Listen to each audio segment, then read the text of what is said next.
आज स्टार्ट करते हैं PM2 से। PM2 होता क्या है? तो PM2 जस्ट एक गूगल पे सर्च करते हैं PM2 एंड मुझे ये चीज़ें रिजल्ट में मिल जाती है।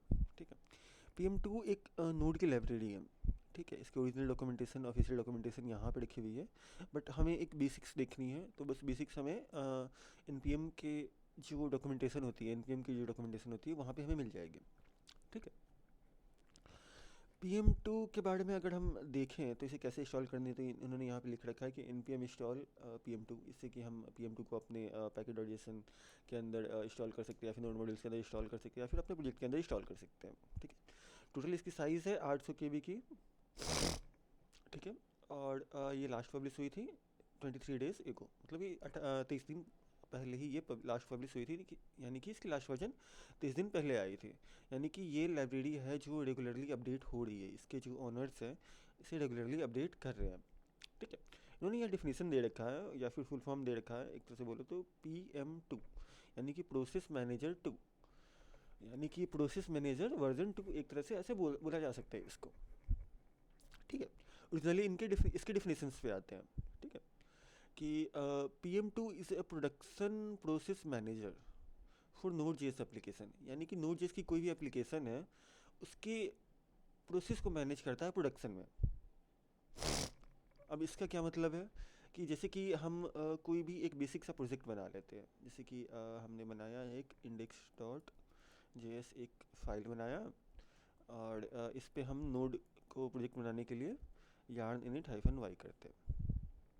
ठीक है, इसे होगा क्या कि हमारा पैकेट.json क्रिएट हो गया, और अब हमारा ये index.js फाइल भी बन गया नोड के अंदर, यानी कि एक नोड का प्रोजेक्ट बन गई हमारी कम्प्लीटली। ठीक है, इसके अंदर हम एक्सियोस को ऐड करते हैं, yarn add axios एक्सप्रेस, ये दो सॉफ्टवेयर को यूज इंस्टॉल करते हैं। एक्सियोस एक थर्ड पार्टी लाइब्रेरी है जो कि APIs कॉल करने के काम में आती है, और एक्सप्रेस जो है वो हमारा एक नोड सर्वर है, एक तरह का नोड किसी एक पर्टिकुलर पोर्ट पे हमें लिसन करने में हेल्प करता है। मैं पहले बता चुका हूँ कि ये नोड के ऊपर नहीं है या फिर एक्सप्रेस के ऊपर नहीं है, ये हम PM2 के बारे में डिस्कशन कर रहे हैं जस्ट।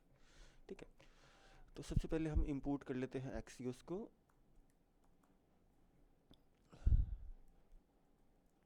रिक्वायर एक्सियोस, ये हमारी एक्सियोस इंपोर्ट हो गई। ठीक है, अब हम एक्सप्रेस को इंपोर्ट कर लेते हैं, require express.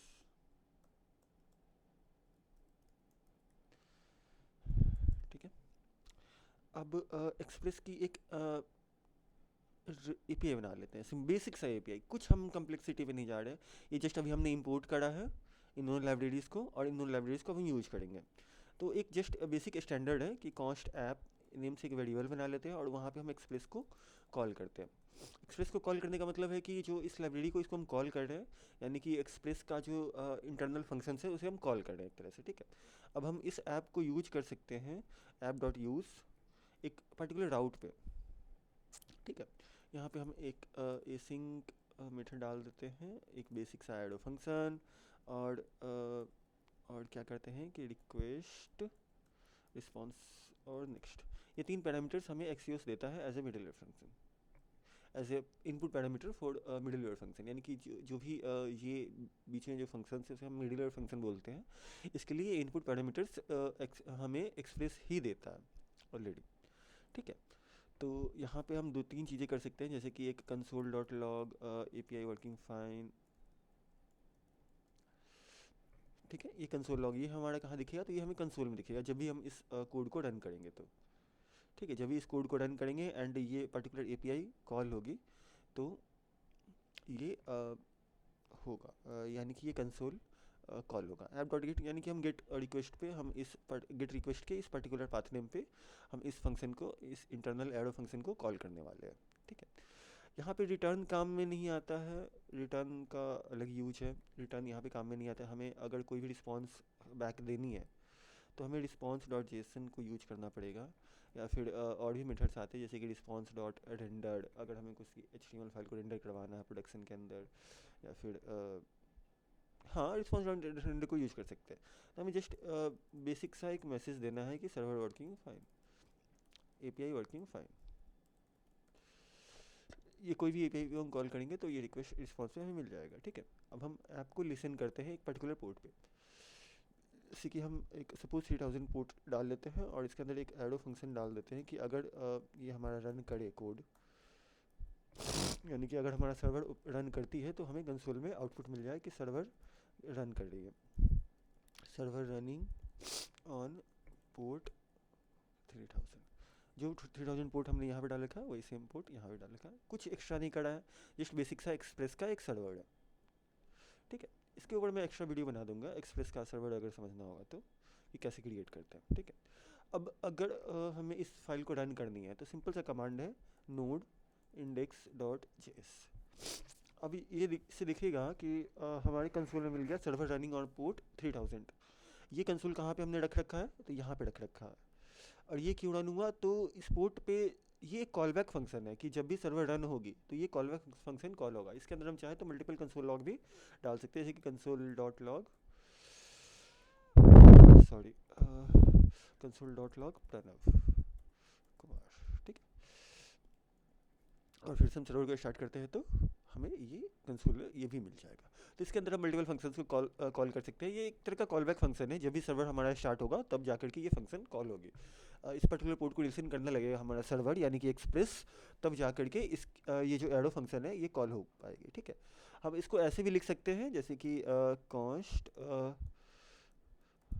Callback equal to arrow function, और इसके अंदर इनको मूव कर देते हैं, ठीक है। दोनों में कोई डिफरेंस नहीं है, दोनों सेम तरीके से काम करेगा, ठीक है, ठीक है। यहाँ पे एक चीज़ आपने नोटिस करा होगा कि हमें बार बार सर्वर को क्लोज करके फिर से स्टार्ट करना पड़ रहा है, यानी कि फिर से हमें बार बार नेक्स्ट.js कमांड को रन करना पड़ रहा है।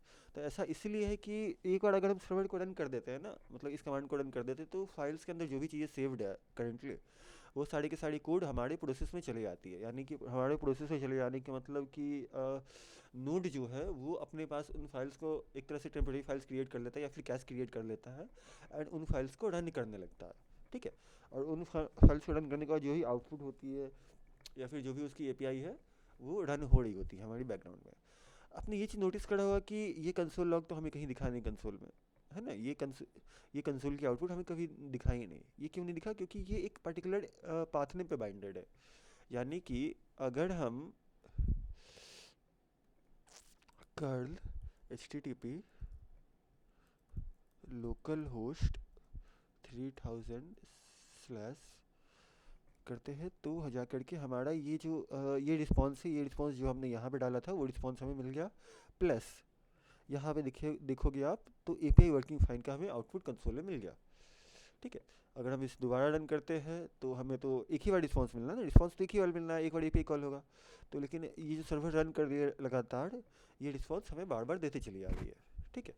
अब ये तो हो गई एक इंस्टेंसेस, यानी कि अब इसमें प्रॉब्लम क्या है ना कि नोड की हमारी एक इंस्टेंस रन हो रही है, या नोड के सॉरी एक्सप्रेस की अभी हमारी एक इंस्टेंस रन हो रही है एक पर्टिकुलर पोर्ट पे, यानी कि 3000 पे बस एक ही इंस्टेंस रन हो रहा है। यानी कि नोड का बेसिक आर्किटेक्चर क्या है कि वो एक रिक्वेस्ट एक बार मिलेगा, node will take only one request at a time, यानी कि एक रिक्वेस्ट एक बार मिलेगा। यानी कि अगर इसके अंदर जो इंटरनल फंक्शन लिखा हुआ है कुछ भी, जो मान लो कि 5 सेकंड ले रहा है, तो 5 सेकंड तक हम कोई और एपीआई अगर ट्रिगर करते हैं तो वो काम नहीं करेगा। जैसे कि जस्ट फॉर एग्जांपल एक हम रिटर्न करते हैं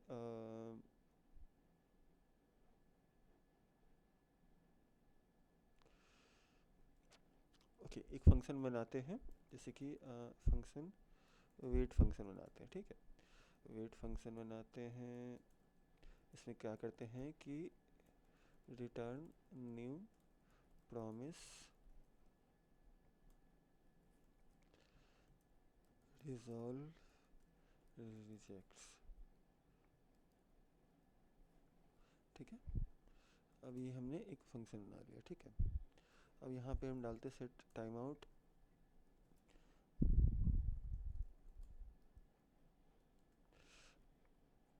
5000 डाल देते हैं, ये मिली सेकेंड में होता है, ठीक है, इन मिली सेकेंड्स। ठीक है, अब इसे हम 5 सेकंड के बाद हम इसे रिजॉल्व करेंगे, ठीक है, यानी कि 5 सेकंड तक कोई भी फंक्शन कहीं से भी इस फंक्शन को अगर कॉल करेंगे तो ये 5 सेकंड तक वेट करेगा कोई भी चीज़ को रिटर्न करने में, मतलब कि रिटर्न करने में, यानी कि फंक्शन को क्लोज होने में, कम्प्लीटली एग्जीक्यूट होने में ये 5 सेकंड का टाइम लगेगा हमारा। ठीक है, अब हम क्या करते हैं कि इस फंक्शन को हम यहाँ पे कॉल करते हैं, ठीक है, सिंपली। तो अब इस केस में क्या होगा कि हमें सर्वर मतलब हमने कोड चेंज करा तो हमें सर्वर को फिर से स्टार्ट करना पड़ेगा। ठीक है, अब ये सर्वर रन कर रही है हमारी, कोई एरर नहीं है, हम इस एपीआई को कॉल करते हैं। अब देखो ये एपीआई टाइम ले रही है यहाँ पे, ठीक है, और ये 5 सेकंड के बाद रिस्पॉन्स देती है। ठीक है, ये भी सही है और ये भी सही है। फिर से हम एक बार देखना, अगर मैंने इस एपीआई को कॉल करा तो यहाँ पे अभी तो कंसोल नहीं आया है कुछ भी, ये 5 सेकंड के बाद आया एपीआई वर्किंग फाइन। क्यों आया 5 सेकंड? क्योंकि हमने फंक्शंस को यहाँ पे वेट करवा दिया, यानी कि रोक रखा है 5 सेकंड तक। ठीक है, अब सपोज कि जैसे कि मैंने एक एपीआई को कॉल करा, जैसे इस कमांड को कॉपी कर लेते हैं, इस एपीआई को मैंने कॉल करा और फिर दूसरे टर्मिनल पे जाके भी कॉल करा, तीसरे टर्मिनल पे भी जाके कॉल करा, ठीक है, तीनों टर्मिनल पे कॉल करा। अब देखना कि हर 5 सेकंड के बाद एक एक एपीआई कॉल होती रहेगी। ठीक है, तो इसका सिंपल सा यही समझने का मतलब है कि ये एक रिक्वेस्ट एक बार में उठाता है। 5 सेकंड बहुत कम हो जा रहा है, इसलिए दिख नहीं पा रहा है एक्चुअली। अगर हम इसे 10 सेकंड कर दें, ठीक है, और सर्वर को क्लोज करके फिर से स्टार्ट कर दें, ठीक है, अब हमने एक कमांड को रन करा, सेकंड को रन करा, थर्ड को रन करा, यानी कि ये एक रिक्वेस्ट एक ही बार में ले रहा है और तीनों रिक्वेस्ट मतलब कि हर 10 सेकंड के बाद ही ट्रिगर होगा। ठीक है, ऐसा नहीं कि पैरेलल रिक्वेस्ट यहाँ पे जा रही है।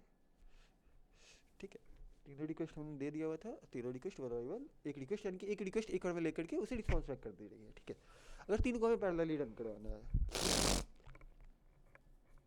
तो इस केस में हमें आती है PM2 का यूज़। या फिर जैसे कि ये हमारा, जैसे ये टर्मिनल है, टर्मिनल में हमने इस प्रोजेक्ट को स्टार्ट कर दिया, index.js को, ठीक है, तो अब अगर टर्मिनल हम क्लोज करते हैं तो ये सर्वर भी हमारी रुक जाएगी। जैसे कि जस्ट फॉर एग्जांपल इस टर्मिनल को मैंने डिलीट कर दिया, अब अगर मैं इस एपीआई को ट्रिगर करूँगा तो फेल टू कनेक्ट होगा। ठीक है, ये कनेक्शन फेल हो गई।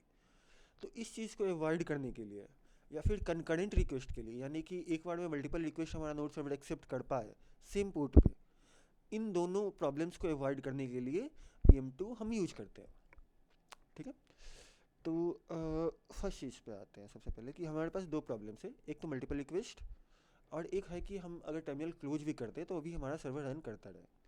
ठीक है, जैसे कि node.index.js है, node.index.js है, ये हमारा सर्वर अभी रन कर रहा है, लेकिन जैसे ही हम इस टर्मिनल को क्लोज करेंगे तो ये क्लोज हो जाएगा, यानी कि ये सर्वर रुक जाएगी। लेकिन अगर हम PM2 के थ्रू करते हैं तो ये नहीं होगा, यानी कि हम यहाँ पे प्रॉब्लम्स पहले लिखते हैं। प्रॉब्लम्स क्या क्या है? प्रॉब्लम्स, तो प्रॉब्लम्स में सबसे पहले आ जाती है कि बैकग्राउंड प्रोसेस, बैकग्राउंड प्रोसेस। ठीक है, सेकंड में क्या आ जाएगी हमारी? कंकरेंट रिक्वेस्ट, कंकरेंट रिक्वेस्ट यानी कि parallel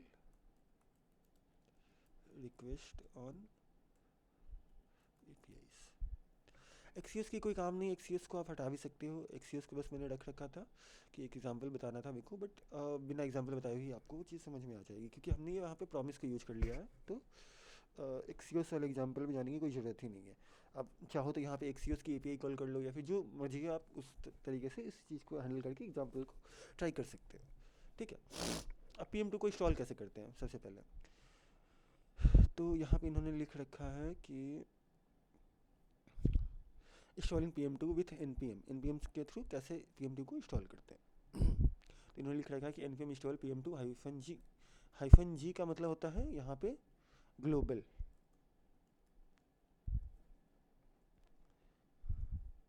-g means global install. Simply इसका ये मतलब है कि install this package in system global environment, यानी कि सिस्टम के ग्लोबल इन्वायरमेंट में इस पैकेज को इंस्टॉल करेगा। नॉर्मली हम npm install pm2 करते हैं, यानी कि ये कमांड रन करते हैं npm install pm2। तो ये क्या करेगा कि ये हमारे package.json के अंदर pm2 को ऐड कर देगा सिंपली, और ये प्रोजेक्ट लेवल तक ही रह जाएगा। तो ये चीज़ सही नहीं है कि हम इसे प्रोजेक्ट लेवल पे रखें, बिकॉज ये बैकग्राउंड प्रोसेस के लिए भी हम इसे यूज करने वाले हैं। तो हमें इसे लोकल में इंस्टॉल करने का, यानी कि हमारे प्रोजेक्ट लेवल पे इंस्टॉल करने का कोई मतलब नहीं बनता। ठीक है, ऐसे कर सकते हैं कि मेरे मैक का दिक्कत है तो हम इस तरीके से नहीं कर सकते। ठीक है, इसके लिए हमें sudo npm install -g pm2। -g पहले लगा दो बाद में लगा दो, कोई फ़र्क नहीं पड़ता उससे।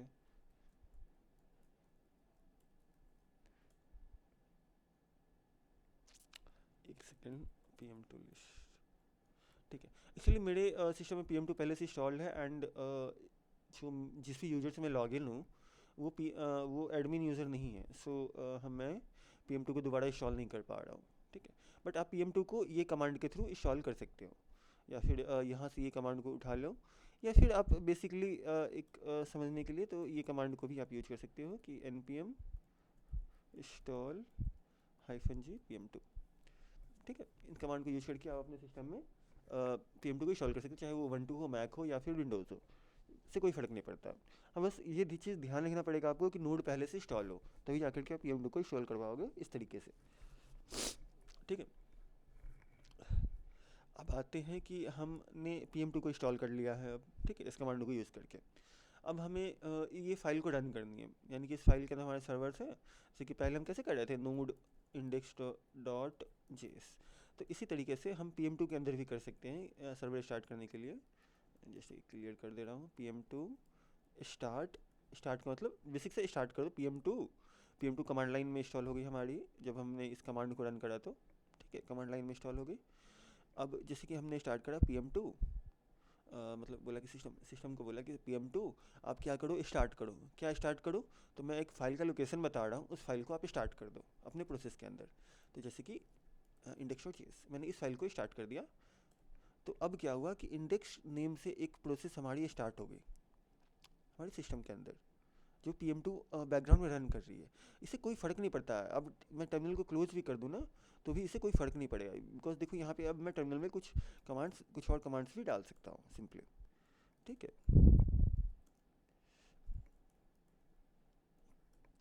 तो टर्मिनल हमारा फ्री हो गया, और ये जो भी हमारा प्रोसेस था वो बैकग्राउंड में चला गया। ठीक है, अब हम टर्मिनल को क्लोज भी कर दे तो भी कोई फ़र्क नहीं पड़ेगा। अब इस चीज़ को टेस्ट कैसे करा जाए, तो जैसे कि अब मैं इस कर्ल कमांड को रन करता हूँ, तो अभी तक क्या था कि हमें एरर मिल रही थी ये वाला कि fail to connect local port 3000 after 0ms could not connect to server. लेकिन अब इस केस में क्या होगा कि हमें ये रिस्पॉन्स मिल गया। जिस एग्जांपल में भी देखा नहीं होगा आपने, तो एक मैं फिर से दिखा दे रहा हूँ कि ये टाइम ले रहा है। क्यों टाइम ले रहा है, क्योंकि हमने यहाँ पे 10 सेकंड का वेट लगा रखा है।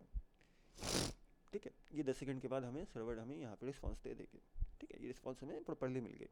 लेकिन अगर हम जैसे कि pm2 को स्टॉप कर देते हैं, जैसे कि pm2 स्टॉप इंडेक्स नेम से हमारा प्रोसेस रन कर रहा था, और ये इंडेक्स नेम से इसलिए रन कर रहा था ना, क्योंकि इंडेक्स और जेएस फाइल को हमने रन करा हुआ था। इसीलिए हम कस्टम नेमिंग भी कर सकते हैं इसका। नेमिंग पे आता हूँ मैं पहले, बट ये चीज़ें बेसिक्स देख लेते पहले। ठीक है, अब अगर हमें स्टॉप करनी है, ठीक है, इस पर्टिकुलर प्रोसेस को स्टॉप करनी है, तो pm2 स्टॉप कर दिया हमने, और ये प्रोसेस स्टॉप हो गई। यहाँ पे ये चीज़ दिख रहा है आपको।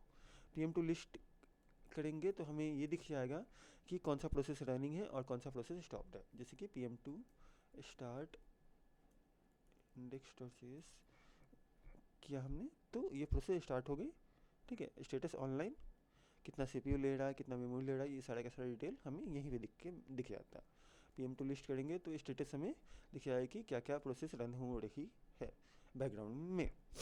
ठीक है, इसे pm2 से हम अगर डिलीट करना है तो pm2 डिलीट इंडेक्स। इससे क्या हुआ कि हमारा pm2 का जो इंस्टेंस था वो डिलीट हो गया। अब अगर हम pm2 लिस्ट करते हैं तो हमें बैकग्राउंड प्रोसेस में कुछ भी नहीं दिखेगा। लेकिन जैसे कि अगर हम pm2 स्टार्ट index.js करते हैं तो फिर से हमें बैकग्राउंड में ये प्रोसेस दिखने को मिल रहा है। PM2 स्टॉप भी कर सकते हैं। स्टॉप इंडेक्स, स्टॉप और डिलीट में ये डिफरेंस है कि डिलीट है कि हमारे प्रोसेस से हटा ही देगा पूरा, ठीक है। लेकिन स्टॉप करने का मतलब है कि हमारे प्रोसेस में वो चीज़ रहेगा बट रन नहीं कर रही होगी, हमारा सर्वर रन नहीं कर रहा होगा बट वो इंस्टेंसेस क्रिएटेड रहेगा। यानी कि रैम के अंदर वो एक स्पेस ले करके रखेगा, रैम के अंदर स्पेस नहीं लेके रखेगा, मतलब वो अपने कैश में एक अपने स्क्रिप्ट को सेव करके रखेगा PM2 कि भाई यहाँ पे इस फाइल लोकेशन को हम इस प्रोसेस नेम से रखा हुआ है हमने, तो जब भी कोई स्टार्ट करे इस नेम से तो आप स्टार्ट कर देना। लेकिन डिलीट करने के बाद वो कैसे हट जाती है, ठीक है। तो स्टार्ट, डिलीट और स्टॉप, इन तीनों का डिफरेंस समझ में आया कि स्टार्ट है कि हमें कभी भी स्टार्ट करना हो तो स्टार्ट कमांड की यूज़ करेंगे, स्टॉप मतलब रोकना और डिलीट मतलब हटाना। बेसिक सा लॉजिक था, कुछ ज़्यादा इसमें दिमाग ही नहीं लगाना। जब तक प्रैक्टिकल नहीं करोगे तब तक ये चीज़ समझ में नहीं आएगा। तो इससे हो क्या रहा है कि हमारा बैकग्राउंड प्रोसेस इससे मैनेज हो जा रहा है कि अगर हम टर्मिनल को भी क्लोज कर दे तो हमारा जो सर्वर है वो बैकग्राउंड में रन कर रही है। और एक बार PM2 लिस्ट देख लेते हैं कि PM2 लिस्ट क्या है कि हमारा बैकग्राउंड में ये प्रोसेस स्टॉप्ड है। जैसे कि PM2 डिलीट इंडेक्स करते हैं, अब हमारी ये इंडेक्स डिलीट होगी बैकग्राउंड प्रोसेस से, ठीक है। अब हम इसे नेम देते हैं, जैसे कि PM2 start index dot JS -n basic server, ठीक है। अब क्या हुआ कि जो इंडेक्स नेम से पहले हमारा प्रोसेस रन हो रहा था वो बेसिक सर्वर के नेम से रन हो रहा है। ऐसा क्यों हो रहा है? तो इसके लिए हमने ये कमांड को यूज करा है, हमने -n लगा दिया है। -n मतलब हाइफन नेम, ये एक पैरामीटर है कि भाई -n है, इसके बाद जो भी कमांड्स लिखी रहेगी वो आप एज ए नेम को यूज कर सकते हो प्रोसेस के नेम के लिए, ठीक है। इसे आप देखोगे तो एडवांटेज ये है ना कि हम मल्टीपल प्रोसेस रन करवा सकते हैं। जैसे कि एक हम बना लेते हैं index2.js, ठीक है, और सारा कंटेंट हम इसी का कॉपी कर लेते हैं, ठीक है। बस हम इस पोर्ट को चेंज कर देते हैं, ठीक है। अब PM2 start index2.js -m basic server 2, ठीक है। अब यहाँ पे देखोगे तो दो सर्वर हमारी रन हो रही है अलग अलग पोर्ट पे, ठीक है। यहाँ पे अगर हम 3000 पे पिंग करते हैं तो 3000 पे भी रिक्वेस्ट मिल जाएगी और हमें 3001 पे भी रिक्वेस्ट मिल जाएगा, रिस्पॉन्स मिल जाएगा, ठीक है। 3001 पे भी रिस्पॉन्स मिल जाएगा। तो इसके साथ प्रॉब्लम ये है ना कि अगर आपने एक बार इससे स्टार्ट कर दिया और उसके बाद अपने कोड में कुछ भी चेंज करा, इससे इसको कोई फ़र्क नहीं पड़ता है कि कोड में आपने क्या चेंज करा आपने करा, इससे इसको कोई फ़र्क नहीं पड़ता, ठीक है। लास्ट में देखो तो यहाँ वर्किंग फाइन। अब इसको हम क्या करते हैं ना कि सर्वर 2 यहाँ पे लिख देते हैं ताकि समझने में आसानी हो, और इसका रिक्वेस्ट टाइम 10 सेकंड से हटा करके 5 सेकंड कर देते हैं, ठीक है। अब हम क्या करते हैं PM2 डिलीट बेसिक सर्वर 2, हमने बेसिक सर्वर 2 को डिलीट कर दिया। और फिर से हम स्टार्ट करते हैं PM2 start index2.js -n basic server 2, ठीक है। बेसिक सर्वर 2 स्टार्ट हो गया हमारी, और बेसिक सर्वर 2 हमारा index.2.js पे है ना, index.2.js पे, और इस पर हमारा कौन सा पोर्ट है, 3001 पोर्ट है। और हमने API वर्किंग फाइन सर्वर 2 लगा रखा है यहाँ पे, इससे यहाँ से हटा देते हैं। सॉरी को तबीयत थोड़ा सही नहीं है। PM2 डिलीट बेसिक सर्वर 2, ठीक। हम फिर से स्टार्ट करते हैं क्योंकि हमने कोड चेंज करा है तो हमें फिर से ये स्टार्ट करना पड़ेगा। PM2 start basic server 2, sorry -n, और इसमें फाइल की लोकेशन भी हमें डालनी पड़ती है index2.js, और हमने ये हमारा बेसिक सर्वर 2 स्टार्ट हो गया, ठीक है। अब हम अगर 3001 पे पोर्ट पिंग करते हैं तो देखो अब हमें रिस्पॉन्स क्या मिलेगा,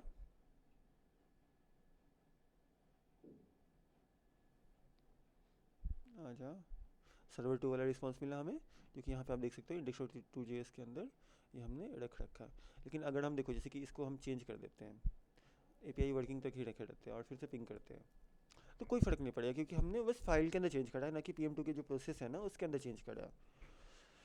तो अब इस प्रोसेस इतना तो समझ में आ गया होगा कि अब PM2 के अंदर कैसे कोई प्रोसेस को स्टार्ट करते हैं, डिलीट करते हैं या फिर स्टॉप करते हैं, ठीक है। अब जैसे कि हमारी ये सर्वर रन कर रही है, ठीक है, हमने कोड में चेंज करा और अब मैं चाहता हूँ कि सर्वर को स्टॉप ना करूँ ना ही डिलीट करूँ, सिंपली ये बेसिक कोड से नए वाले कोड से अपडेट हो जाए।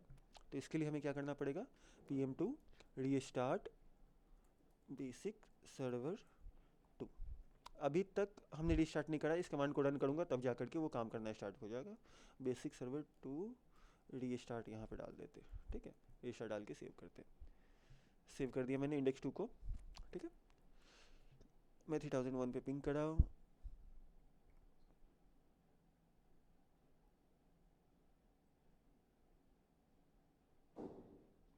तो अभी भी हमारा ये पुराना रिस्पॉन्स ही उठा रहा है, ठीक है। लेकिन जैसे ही हम इसको रीस्टार्ट करेंगे तो इसमें होगा क्या कि हमारा सर्वर स्टॉप नहीं होगा, जो अपडेटेड फाइल्स है ना उन फाइल्स से नया प्रोसेस ये क्रिएट कर लेगा बैकग्राउंड में। ये बिना ट्रैफिक को डाउन करे हुए ही ये रीस्टार्ट हो जाती है, ठीक है, अगर आप हम PM2 रीस्टार्ट वाली कमांड को यूज करते हैं तो, ठीक है। ठीक है, अब हम क्या करते हैं, इसे रन करते हैं। हमने ध्यान रखना कि हमने सर्वर को स्टॉप नहीं करा था, जस्ट हमने रीस्टार्ट करा था। तो अब हमें यहाँ दिख रहे हो ये अपडेटेड कोड हमें मिल रहा है यहाँ पे, और 3000 पे भी हम पिंग कर सकते हैं। तो यानी कि दोनों ही सर्वर हमारी पैरेलली रन कर रही है।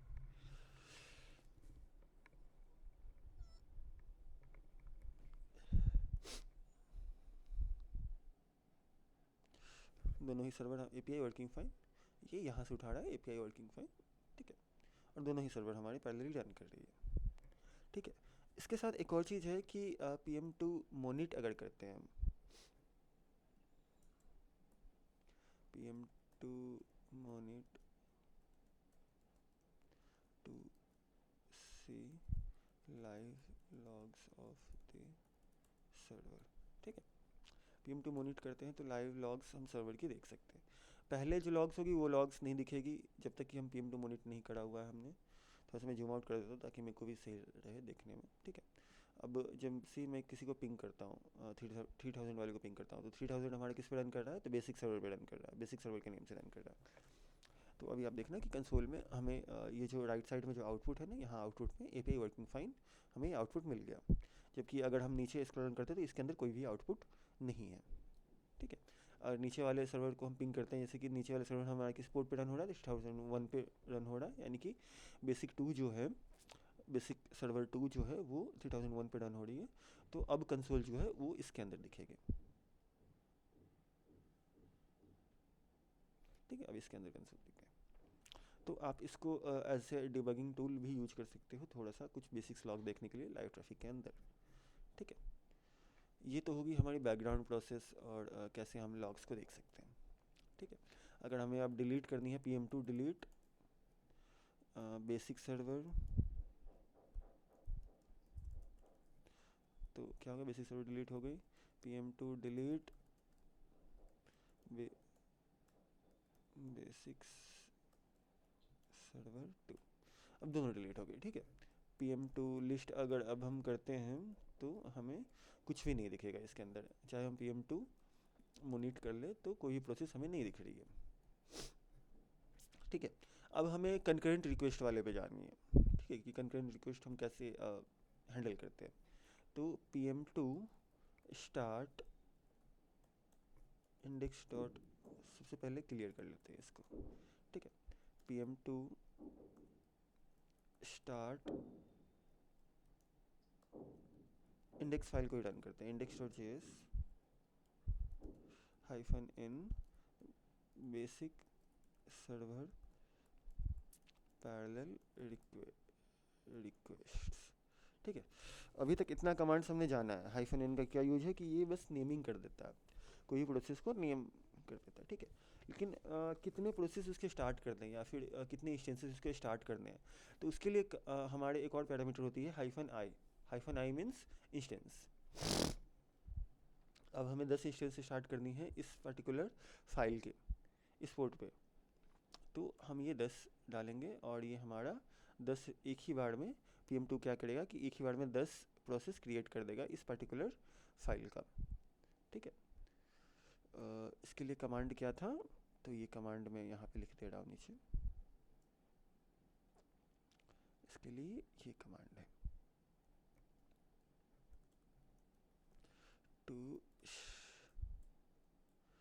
Start parallel servers on instances. This will help in handling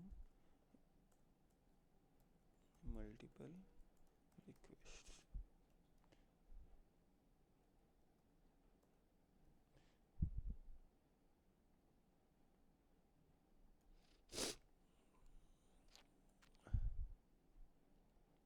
ठीक है, अब PM2 लिस्ट जैसे हम करेंगे तो हमें जो भी प्रोसेसेस रन हो रही है वो हमें दिख जाएगी कंसोल के अंदर। और PM2 मोनिट करते हैं तो हमें ये सारे के सारे प्रोसेसेस यहाँ पे दिखने को मिल रही है, 10 का 10।